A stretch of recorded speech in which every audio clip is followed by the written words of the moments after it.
बिस्मिल्लाहिर्रहमानिर्रहीम। Dear students, अस्सलाम वालेकुम। आज हम शुरू करने जा रहे हैं 9th क्लास फ़िज़िक्स के 8th चैप्टर के न्यूमेरिकल्स। तो शुरू करते हैं 8.1 से। पहले न्यूमेरिकल में हमसे पूछा जा रहा है कि एक बर्तन में पानी है जिसका दर्जा हरारत 50 डिग्री सेंटीग्रेड है। इसको फ़ारेनहाइट में कन्वर्ट करके बताएं कि फ़ारेनहाइट में ये कितना बनेगा। गिवन डेटा में हमारे पास टेम्परेचर दिया हुआ है डिग्री सेंटीग्रेड 50 डिग्री सी, और हमने इसको कन्वर्ट करना है फ़ारेनहाइट डिग्री में। इसके लिए एक फार्मूला यूज़ किया जाता है जो कि इंटर कन्वर्जन फार्मूला है टेम्परेचर का, जिसे हम फ़ारेनहाइट को डिग्री सी में और डिग्री सी को फ़ारेनहाइट में कन्वर्ट कर सकते हैं। अगर हम वैल्यूज़ को पुट करें तो हमारे पास कुछ इस तरह से फिगर आएगा। इसको मज़ीद सॉल्व करने पे हमारे पास 90 + 32 आता है। इसको मज़ीद सॉल्व करें तो हमारे पास आता है 122 डिग्री फ़ारेनहाइट, और यही हमारा आंसर है। न्यूमेरिकल नंबर 8.2 में हमसे पूछा जा रहा है कि एक नॉर्मल बॉडी का टेम्परेचर 98.6 डिग्री फ़ारेनहाइट होता है। आप इसको केल्विन स्केल और सेंटीग्रेड स्केल में कन्वर्ट करके बताएं कि ये कितना बनेगा। वैसे तो नॉर्मली हमको पता है कि सेंटीग्रेड में इंसानी जिस्म का दर्जा हरारत 37 डिग्री सेंटीग्रेड होता है, लेकिन हम इसको यहाँ पर फार्मूला अप्लाई कर निकाल के दिखाएंगे। तो स्टूडेंट, वही फार्मूला इस्तेमाल किया जाएगा जो हमने पिछले न्यूमेरिकल में इस्तेमाल किया है, और इसमें वैल्यू पुट करने से हमारे पास कुछ इस तरह से फिगर आता है। इस इक्वेशन को अगर मज़ीद सॉल्व करें तो आंसर आता है 66.6 ओवर 1.8, जिसको मज़ीद सॉल्व करें तो हमारे पास आंसर आता है 37 डिग्री सी। उसके बाद इस न्यूमेरिकल का नेक्स्ट पोर्शन जिसमें हमने डिग्री सी को केल्विन में कन्वर्ट करना है, उसके लिए हमारे पास जो फार्मूला यूज़ किया जाता है वो कुछ इस तरह से है, जिसमें टेम्परेचर अगर केल्विन में दिया गया हो तो वो इक्वल होता है सेंटीग्रेड + 273 के। यानी टेम्परेचर को केल्विन में अगर आपने कन्वर्ट करना है डिग्री सी से, या डिग्री सी से कन्वर्ट करना है केल्विन में, तो ये वाला फार्मूला इस्तेमाल किया जाएगा। चूँकि हम डिग्री सी में ऑलरेडी मालूम कर चुके हैं, तो अब हम सिर्फ डिग्री सी की वैल्यू पुट करेंगे जो आई थी 37 डिग्री सी, और उसमें फार्मूले के मुताबिक 273 ऐड कर देंगे, तो हमारे पास केल्विन टेम्परेचर आ जाएगा जो है 310 केल्विन, और यही हमारा मतलूबा आंसर था 310 kelvin and 37 degree C. Numerical number 8.3 में हमसे पूछा जा रहा है कि हमारे पास एक 2 मीटर लंबी एल्युमिनियम की बार है जिसको हमने 0 डिग्री सी से 20 डिग्री सी तक गर्म किया है। अगर इसका thermal coefficient of linear expansion 2.5 × 10⁻⁻⁵ पर केल्विन हो तो इसकी लेंथ में कितना इंक्रीज़ होगा। सबसे पहले बात कर लेते हैं गिवन डाटा की। हमारे पास ओरिजिनल लेंथ जो कि L0 से ज़ाहिर की जाती है वो है 2 मीटर। उसके बाद coefficient of linear thermal expansion जिसको अल्फ़ा से ज़ाहिर किया जाता है वो ऑलरेडी दिया गया है। हम कन्वर्ट करते हैं दर्जा हरारत को केल्विन में, क्योंकि हमारे पास जो कोएफिशिएंट ऑफ एक्सपेंशन दिया गया है वो केल्विन में। सबसे पहले इनिशियल टेम्परेचर को अगर हम केल्विन में कन्वर्ट करें तो 0 डिग्री सी में 273 ऐड करेंगे अकॉर्डिंग टू फार्मूला, और हमारे पास आ जाएगा 273 केल्विन। उसके बाद जो फाइनल टेम्परेचर है वो 20 डिग्री सी है। इसको अगर हम केल्विन में कन्वर्ट करें तो हमारे पास आंसर आएगा 293 केल्विन। उसके बाद अगर हमने देखना है कि टेम्परेचर में कितना इंक्रीज़ हुआ है तो फाइनल टेम्परेचर में से इनिशियल टेम्परेचर की वैल्यू माइनस कर देंगे तो हमारे पास आंसर आएगा 20 केल्विन। टेम्परेचर बढ़ाने से लेंथ में कितना इंक्रीज़ हुआ इसी को हमें फाइंड आउट करना है, जिसके लिए फार्मूला यूज़ किया जाता है alpha is equal to ΔL जो कि चेंज इन लेंथ है ओवर L0 जो कि इनिशियल लेंथ है, और ΔT जो कि चेंज इन टेम्परेचर है। फार्मूला को रीअरेंज करने से हमारे पास ΔL के लिए जो फार्मूला आएगा वो है अल्फ़ा L0 और ΔT यानी चेंज इन टेम्परेचर। अल्फ़ा की वैल्यू ऑलरेडी गिवन है जो हमने पुट की। उसके अलावा चेंज इन टेम्परेचर हमने फाइंड आउट किया था जो कि 20 केल्विन था, और लेंथ में जो चेंज आया था वो 2 मीटर था जो ऑलरेडी न्यूमेरिकल के अंदर गिवन है। इन तमाम वैल्यू को कैलकुलेट करने से हमारे पास आंसर आता है 1 × 10⁻³ मीटर। मीटर को सेंटीमीटर में कन्वर्ट करने के लिए इसको × 100 करेंगे तो हमारे पास आंसर आएगा 0.1 सेंटीमीटर, और यही हमें मतलूब था। न्यूमेरिकल 8.4 में हमसे पूछा गया है कि हमारे पास एक बैलून है जिसके अंदर हवा का जो वॉल्यूम है वो 1.2 क्यूबिक मीटर है, जो 15 डिग्री सी पर है। अगर हम इसका टेम्परेचर 40 डिग्री सी तक बढ़ा दें और हमारे पास thermal coefficient of volume expansion 3.67 multiply by 10⁻³ पर केल्विन हो, तो इसमें कितना एक्सपेंशन होगी, यानी फाइनल वॉल्यूम कितना होगा। तो चलिए सबसे पहले गिवन डेटा की तरफ देख लेते हैं।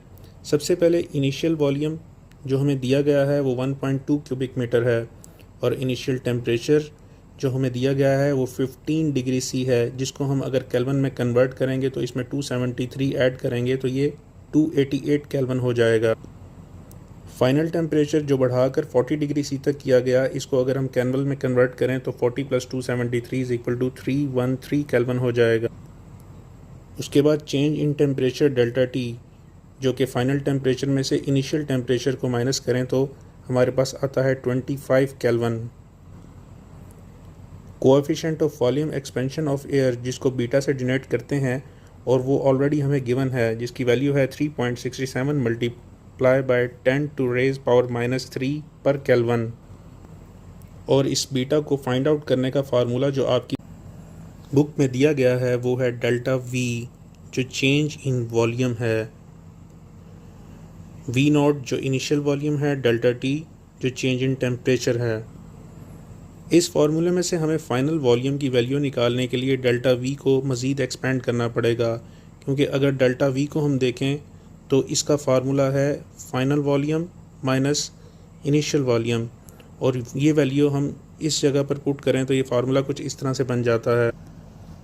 मज़ीद रीअरेंज करने से इस नीचे वाली वैल्यू को अगर हम इस तरफ ले जाएं तो ये बीटा के साथ जाके मल्टीप्लाई हो जाएगी, और पीछे बच जाएगा v माइनस वी नॉट। चूँकि हमें v की वैल्यू फाइंड आउट करनी है, तो अब v नॉट को जब हम इस साइड पे लेके जाएंगे तो ये यहाँ आके प्लस की साइन में चेंज हो जाएगा, और v के लिए ये फार्मूला बन जाएगा जो कि हमारा फाइनल वॉल्यूम है। इस फार्मूले में से v नॉट को कॉमन लिया गया है, और फाइनली अब ये फार्मूला कुछ इस तरह से दिख रहा है, v = v नॉट जो कि हमारा इनिशियल वॉल्यूम है इंटू 1 प्लस बीटा जो कि कोएफिशिएंट ऑफ थर्मल एक्सपेंशन है, और डेल्टा टी जो चेंज इन टेम्परेचर है। इस फार्मूले के अंदर वैल्यूज़ पुट करने से हमारे पास कुछ इस तरह से इक्वेशन आ जाती है। इनिशियल वॉल्यूम हमें गिवन था, बीटा की वैल्यू भी हमें गिवन थी, और चेंज इन टेम्परेचर हमने फाइंड आउट किया था। इसको मज़ीद कैलकुलेट करने पर हमारे पास आंसर आता है 1.3 क्यूबिक मीटर।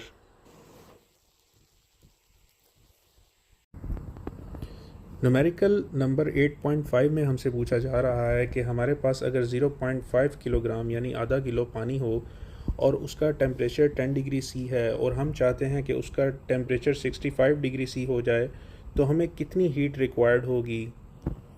यानी हमने फाइंड करना है डेल्टा क्यू को, चेंज इन हीट। सबसे पहले गिवन डाटा की बात कर लेते हैं। तो हमें मास ऑफ वाटर दिया गया है जो कि 0.5 kg यानी आधा किलो है। उसके बाद इनिशियल टेम्परेचर जो हमें दिया गया है वो 10 डिग्री सी है। 10 डिग्री सी को जब हम केल्विन में चेंज करेंगे तो इसमें 273 ऐड करेंगे तो आंसर आएगा 283। इसी तरह से फाइनल टेम्परेचर जो हमारे पास है 65 डिग्री सी, इसको भी जब हम केल्विन में चेंज करेंगे तो इसमें 273 को ऐड करेंगे अकॉर्डिंग टू फार्मूला, तो हमारे पास आंसर आएगा 338 केल्विन। उसके बाद स्पेसिफिक हीट ऑफ वाटर जो हमें दी गई है 4200 जूल्स पर किलोग्राम पर केल्विन। चेंज इन हीट के फार्मूले को देखें तो इसको डेल्टा क्यू से ज़ाहिर किया जाता है जो कि इक्वल होता है C बेसिकली जो स्पेसिफिक हीट ऑफ वाटर है, M जो कि गिवन मास है, और डेल्टा T जो चेंज इन टेम्परेचर है। चेंज इन टेम्परेचर को फाइनल टेम्परेचर से इनिशियल टेम्परेचर माइनस करने पे हासिल किया जाता है और हमारे पास इसकी वैल्यू आती है 55 केल्विन। अब इस फार्मूले के अंदर हम इन तमाम वैल्यूज़ को पुट कर लेते हैं। मास जो 0.5 किलोग्राम ऑलरेडी मेंशन है, और C जो कि स्पेसिफिक हीट ऑफ वाटर है, उसकी वैल्यू होती है 4200 जूल्स पर किलोग्राम पर केल्विन, और चेंज इन टेम्परेचर 55 केल्विन है। इसको सॉल्व करने पर यानी आपस में इन सबको मल्टीप्लाई करने पर हमारे पास आंसर आता है 115500 जूल्स। न्यूमेरिकल नंबर 8.6 में हमें बताया गया है कि एक इलेक्ट्रिक हीटर है जो हीट सप्लाई करता है 1000 जूल्स पर सेकेंड के रेट से। अगर हमारे पास 200 ग्राम पानी हो और उसका टेम्परेचर 20 डिग्री सी हो तो उसको 90 डिग्री सी तक इंक्रीज़ करने में कितना टाइम लगेगा। सबसे पहले बात कर लेते हैं आपकी बुक में दिए गए पावर के फार्मूले के हवाले से, जो इक्वल होता है work done over time taken. Next हमारे पास जो गिवन डाटा है उसमें इलेक्ट्रिक हीटर की जो हीटिंग पावर दी गई है वो है 1000 joules per second. Initial temperature जो दिया गया है वो है 20 डिग्री सी, जिसको हम केल्विन में कन्वर्ट करेंगे तो इसमें 273 को ऐड करेंगे और ये हो जाएगा 293 केल्विन। फाइनल टेम्परेचर जिस पर हमने पानी को गर्म करना है वो है 90 डिग्री सी, जो केल्विन में बनेगा after adding 273 into 90 which is equal to 363 kelvin. और पानी का मास जो 200 ग्राम है, इसको अगर हम किलोग्राम में कन्वर्ट करें तो इसको 1000 से डिवाइड करेंगे और ये हो जाएगा 0.2 किलोग्राम। चलिए मूव करते हैं कैलकुलेशंस की तरफ। कैलकुलेशन में पहले वही formula P is equal to W/T। अब यहाँ पर W को रिप्लेस करेगा Q, क्योंकि हीटर का जो काम है वो हीट प्रोवाइड करना है, यानी Q हीट प्रोवाइड करना। तो यहाँ पर हम W को Q से रिप्लेस कर देंगे और Q का फार्मूला जो ऑलरेडी हम यूज़ कर रहे हैं वो है MC डेल्टा T। M मास, C स्पेसिफिक हीट और delta T change in temperature over T। और ये जो नीचे वाला T है ये बेसिकली टाइम का है, यहाँ कंफ्यूज मत होइएगा। ऊपर डेल्टा T टेम्परेचर को शो कर रहा है और नीचे वाला T जो फार्मूले में है वो टाइम को शो कर रहा है। तो चूँकि हमने टाइम फाइंड आउट करना है तो टाइम को जब हम इस जगह ले जाएंगे P की, तो P इसको रिप्लेस कर देगा। अब कुछ फार्मूला इस तरह से बनकर आ जाएगा। अब वैल्यू पुट कर दें तो M की वैल्यू जो कि 0.2 है और C की वैल्यू 4200 है और डेल्टा T जो चेंज इन टेम्परेचर है वो 70 केल्विन है और P हमारे पास जो ऑलरेडी गिवन है वो 1000 जूल्स पर सेकेंड है। इसकी कैलकुलेशन के बाद कुछ इस तरह का फिगर आ जाएगा।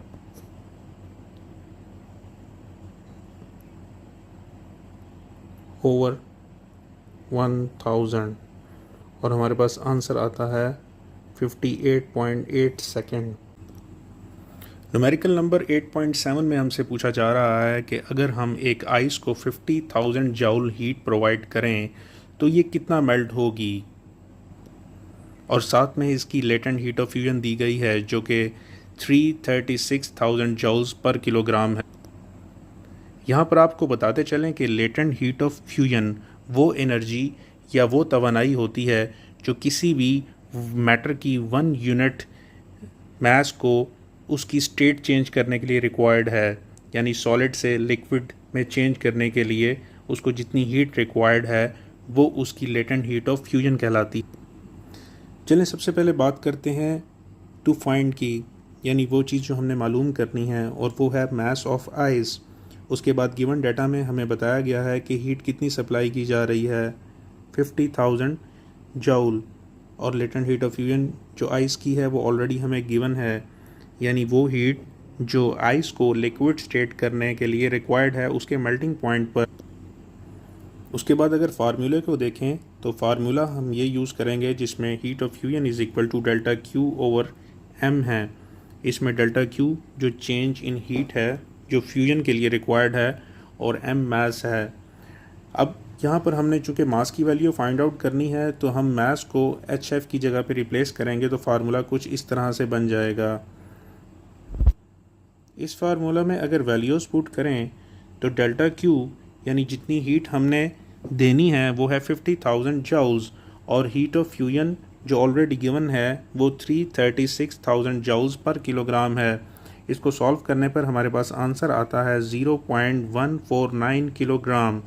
किलोग्राम को ग्राम में कन्वर्ट करने के लिए हम मल्टीप्लाई करते हैं 1000 से, तो अप्रॉक्सीमेट आंसर आता है 150 ग्राम। न्यूमेरिकल 8.8 में हमसे पूछा जा रहा है कि हमारे पास 100 ग्राम आइस है।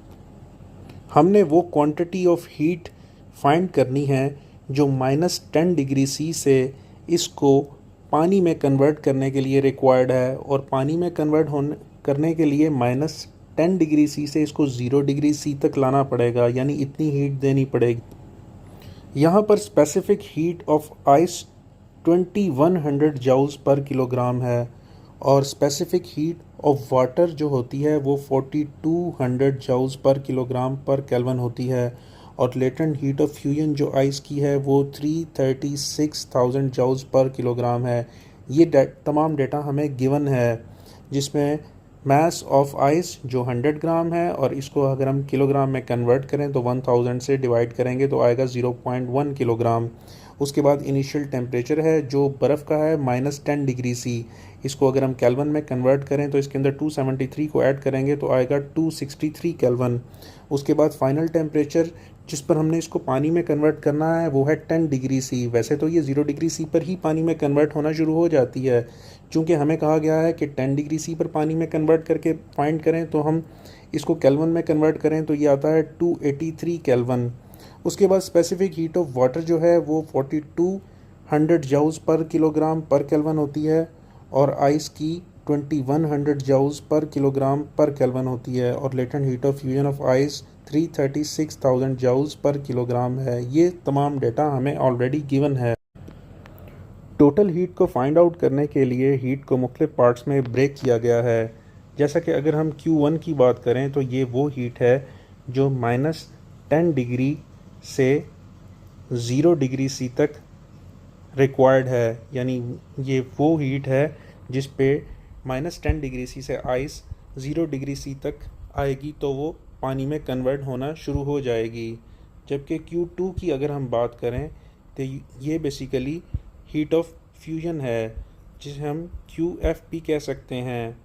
और अगर हम Q3 की बात, Q3 बेसिकली वो हीट है जो 0 से 10 डिग्री सी तक रिक्वायर्ड है, यानी -10 से 0, और 0 से चूँकि स्टेट चेंज हो रही है इसलिए हम उसको हीट ऑफ फ्यूजन भी कहते हैं, और उसके बाद 10 डिग्री सी तक जितनी हीट रिक्वायर्ड है वो Q3 हो गई। चलिए चलते हैं कैलकुलेशंस की तरफ। सबसे पहले Q1 की बात कर लेते हैं। इसका फार्मूला है MC डेल्टा T। M जो कि 0.1 है, C जो कि आइस की हीट स्पेसिफिक हीट है 2100 है, चेंज इन टेम्परेचर T यानी -10 डिग्री सी से जब हमने इसको कन्वर्ट किया 0 डिग्री सी तक तो ये डिफरेंस बनता है 10, और केल्विन में कन्वर्ट करने के बाद भी ये 10 ही आता है। तो इस फार्मूले को कैलकुलेट करने के बाद हमारे पास आंसर आता है 2100 जूल्स। उसके बाद QF की बात कर लेते हैं, जिसको हम Q2 भी कह रहे थे, तो जिसका फार्मूला है MHF। HF basically latent heat of fusion of ice है, जिसकी वैल्यू है 336,000। इसको अगर हम 0.1 से मल्टीप्लाई करते हैं तो हमारे पास आंसर आता है 33600 जूल। आखिर में बात कर लेते हैं Q2 की, जिसको हम लास्ट Q3 भी कह रहे थे। तो फार्मूला वही है MC डेल्टा T। मैथ्स 0.1 ही है, लेकिन अब चूँकि 0 डिग्री सी से 10 डिग्री सी की तरफ जाना है तो 0 डिग्री सी पर वो आइस पानी बन चुकी थी या बन रही थी, तो पानी की स्पेसिफिक हीट 4200 होती है, और टेम्परेचर का डिफरेंस जो है वो 10 केल्विन ही आएगा। इसको कैलकुलेट करने पर हमारे पास आंसर आता है 4200 जूल्स। अब Q1, Q2 और Q3 को, इन तीनों की वैल्यूज़ को अगर हम जमा करें तो टोटल हीट जो हमें रिक्वायर्ड थी वो आती है 39900 जूल्स, और यही हमारा रिक्वायर्ड आंसर है। न्यूमेरिकल नंबर 8.9 में हमसे पूछा जा रहा है कि हमें कितनी हीट रिक्वायर होगी अगर हमने 100 ग्राम वाटर को 100 डिग्री सी पर स्टीम के अंदर कन्वर्ट करना है, और हमें पता है कि latent heat of vaporisation of water जो है वो 2.26 multiply by 10 to raise power 6 joules पर किलोग्राम है, जो हमें गिवन है। गिवन डेटा में हमारे पास मास ऑफ आइस है जो 100 ग्राम है और latent heat of vaporisation of water है जो ऑलरेडी गिवन है। हमें फाइंड करनी है heat required to change water into steam, यानी वो हीट जो पानी को भाप में बदलने के लिए रिक्वायर्ड है। तो उसके लिए जो हमारी बुक में फार्मूला दिया गया है वो है HV is equal to QV/M। QV basically वो हीट है जो वेपर में चेंज करने के लिए रिक्वायर्ड है। तो QV को अगर हम ड्राइव करें इस फार्मूले से तो वो आती है QV is equal to M into HV। M हमारे पास है 0.1 किलोग्राम और HV जो लेटेंट हीट ऑफ वेपराइजेशन है वो है 2.26 multiply by 10 to raise power 6 joules पर किलोग्राम। इसको कैलकुलेट करने पर हमारे पास आंसर आता है 2.26 multiply by 10 to raise power 5 joules. चलिए चलते हैं आखिरी न्यूमेरिकल की तरफ 8.10, जिसमें हमसे पूछा जा रहा है कि हमारे पास 500 ग्राम पानी है जिसका टेम्परेचर है 10 डिग्री सी। अगर इसके ऊपर से 5 ग्राम हीट गुजारी जाए जिसका टेम्परेचर 100 डिग्री सी हो तो पानी का टेम्परेचर कितना हो जाएगा। और हमें पता है कि स्पेसिफिक हीट ऑफ वेपराइजेशन जिसकी fix value 2.26 multiply by 10 to raise power 6 joules पर किलोग्राम होती है। सबसे पहले हम गिवन डाटा में देख लेते हैं मास ऑफ वाटर जो है वो 500 ग्राम है, जिसको हम किलोग्राम में कन्वर्ट करें तो इसको 1000 से डिवाइड करना पड़ेगा। उसके बाद मास ऑफ स्टीम देख लेते हैं जो 5 ग्राम है और इसको अगर हम किलोग्राम में कन्वर्ट करें तो इसको भी 1000 से डिवाइड करेंगे। उसके बाद mass of temperature of water जिसको T1 कहते हैं वो 10 डिग्री सी था और टेम्परेचर ऑफ स्टीम जिसको T2 वो 100 डिग्री सी है। स्पेसिफिक हीट जो कि 4200 जूल्स पर किलोग्राम पर केल्विन होती है पानी की, और लेटेंट हीट ऑफ वेपराइजेशन भी गिवन है। अब हमने स्टीम गुजारने के बाद पानी का टेम्परेचर फाइंड करना है। इसके बाद फार्मूलाज की बात कर लेते हैं। तो पहला फार्मूला इसमें जो लगेगा वो लेटेंट हीट ऑफ वेपराइजेशन का है और second formula amount of heat find out करने का है जो इक्वल होता है Q is equal to MC delta T के। चलिए चलते हैं कैलकुलेशंस की तरफ। कैलकुलेशन में सबसे पहले हमने हीट ऑफ वेपराइजेशन के फार्मूले में मास की वैल्यू पुट की जो कि स्टीम की थी और लेटेंट हीट ऑफ वेपराइजेशन की वैल्यू जो ऑलरेडी हमें पता है वो पुट की, और इसको सॉल्व करने से हमारे पास आंसर आता है 11300। इसे इक्वेशन 1 का नाम देते हैं। उसके बाद आगे चलते हैं दूसरा फार्मूला जो कि चेंज इन हीट का है। उसमें अगर हमने वैल्यू पुट की तो मास यहाँ पर पानी का आएगा जो कि 0.5 किलोग्राम था और स्पेसिफिक हीट भी पानी की आएगी जो कि 4200 होती है, और चेंज इन टेम्परेचर यानी फाइनल टेम्परेचर में से आप इनिशियल टेम्परेचर माइनस करेंगे तो हमारे पास चेंज इन टेम्परेचर आ जाएगा। और यहाँ पर ये वाला T फाइनल टेम्परेचर, इसी को हमने फाइंड करना है। इसको फाइंड करने के लिए हमारी जो दूसरी इक्वेशन है और पहली इक्वेशन है दोनों को आपस में कंपेयर किया जाएगा। इनके कंपैरिजन के बाद फाइनल टेम्परेचर की जो वैल्यू आती है वो 16.02 डिग्री सी अप्रॉक्सीमेट है। इसको अगर आप चाहें तो केल्विन में कन्वर्ट कर सकते हैं और केल्विन में कन्वर्ट करने के लिए आपको इसमें 273 को ऐड करना होगा।